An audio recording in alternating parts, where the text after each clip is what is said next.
Nú ætlum við að skipta fræsitönn í Shopbot fræsivél. Það algjört lykil öryggisatriði að slökkva á vélinni áður en við byrjum. Við losum því næst ryksugguna að aftan, náum í mjúkan klút og setjum undir, náum í réttu áhöldin til þess að losa kollettnött sem við festum þetta á og skrúum í áttina að hvert öðru, losum fræsitönn úr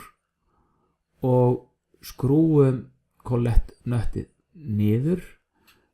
tökum fræsitönnuna úr, við hreinsum léttilega kollettnöttið áður en við setjum kollettuna aftur í og smellum henni léttilega upp og skrúum upp og þá setjum við næst fræsitönnuna, höldum við hann og setjum hana í rétta hæð og við gætum þess hversu hátt við setjum hana við að skurðarhluti fræsitönnunnar á að vera niðri og því næst herðum við þéttingsfast